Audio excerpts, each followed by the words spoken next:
Hey, what's going on, everyone? Welcome back to VISO Games Partner Spotlight, the series where we showcase some of the amazing talent we have within our network every single week here on VISO Games.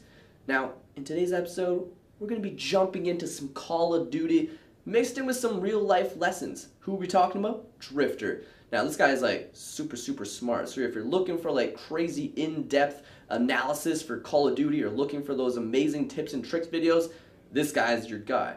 But if you're also looking for some life lessons, a little bit of this, a little bit of that, he's also your guy. He's got a series called Gamer Fitness, where he actually rewards his subscribers for hitting their fitness goals. Now, when you can combine your love of video games with actual physical activity, that's pretty amazing, especially coming from someone who's lost a lot of weight like myself. I think it's A++, and I definitely commend him on his efforts. But let's go hop into some Call of Duty, because I know you guys are itching to watch some of that. So let's go hop into one of Drift0r's Call of Duty videos. Hey guys, Drift0r here. Welcome to Black Ops 2 In Depth. In today's episode, we're going to be talking about Swarm AI. This is the AI of the Hunter-Killer Swarm. We're also going to be talking about the Hunter-Killer drone itself. And then later in the episode, we've got a little bit of bonus for you. We're going to talk about the score streak targeting AI for the helicopters, the stealth chopper, and the escort chopper. So we've got a lot of AI to talk about today, and you're going to ask, where does this come from? What's my source? Is it the game code? Is it self-testing?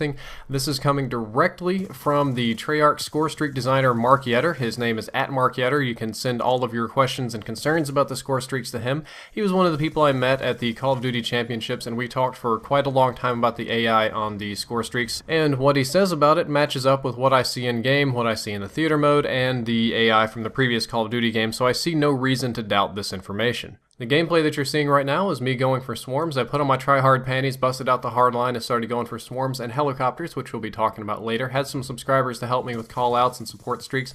Wasn't that hard to do, never gone for swarms before. I'm pretty proud to get them. I wanted to load this up in theater mode and kind of follow the little drones around and stuff like that, but unfortunately it was not very cooperative. The game was a little laggy, so theater mode didn't look very nice, and it spawns the drones kind of funny in theater mode, so I didn't get any good footage out of that. So you're just going to get to see me stamp people and call in my swarm.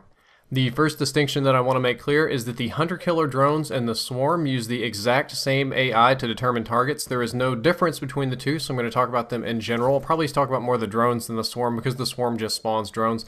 They are the same. The Swarm doesn't target you any differently than the Hunter-Killer does. And the Swarm basically just spawns drones for 45 seconds. That's all it does. It's unlimited drones, as many that will smash into the ground and kill people for 45 seconds. It's not a set number. It's not a set number of kills or anything. Just 45 seconds of unlimited drones, and it's designed to get between 6 and 8 kills. Each one of the score streaks was designed to net you a certain amount of kills or map control.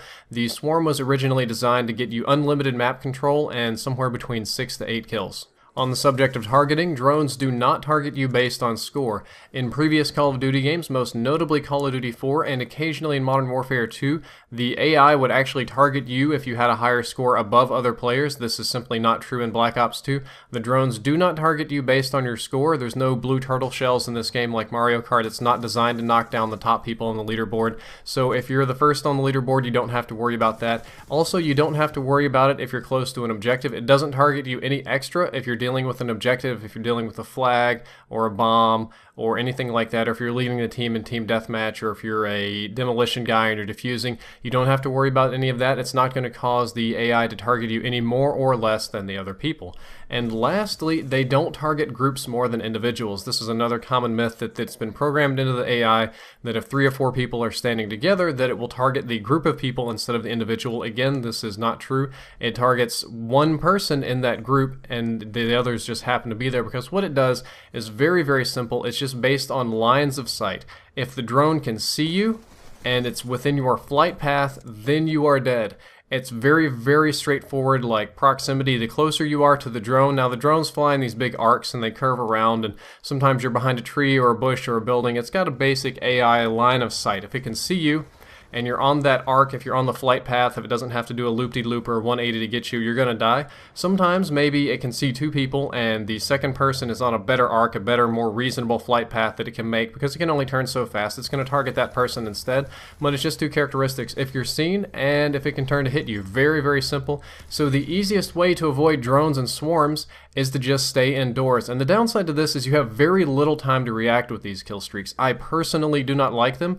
I think that they are punishing in a sense. The original plan for these were to have them laze the ground with like a big red area so you could kind of see where it was going to land and what you had to do to avoid it, but that didn't really pan out because of some animation problems, so they added the beeping. And the beeping is added as your warning. You have about 1.5 seconds to 2 seconds of warning when you hear that beep, beep, beep, beep, beep, beep, beep, and that's your warning to take cover. You can usually fool them, or I'll say sometimes fool them, if you can move behind some trees or some obstructions. They are somewhat difficult to see on the mini-map, but if you get your direction right and you move behind a bench or an obstruction, you can dodge them. Though again, my best advice is to just stay indoors while the swarm is out. Sometimes you can't dodge the drones because there's so many of them, but if the swarm is out and you know the swarm is out, you just stay indoors. Let the other team have the map. That's what the kill streak is designed to do, turn the map control over them. If you stay indoors, it's probably never going to fly into the house to blow you up. Helicopters work exactly the same way, but with one notable exception. They do the same thing, line of sight. Can it see you? Can the bullets hit you? Are you on the path? No preference to score streaks, no preference to anything else, but they have sort of an aggro sensor. If you shoot at the helicopter, you're going to be its primary target. You're going to jump up the targeting list even if you're somewhat out of the way, and this is especially true if you're using light machine guns.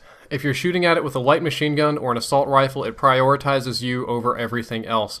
The light machine guns will actually cause it to prioritize you over rockets, so shooting at it with the lock-on rockets to take it down is not as bad as small arms fire. If you're using small arms fire on the helicopter, be prepared to go all the way in on it. This is true for the stealth chopper and the escort chopper.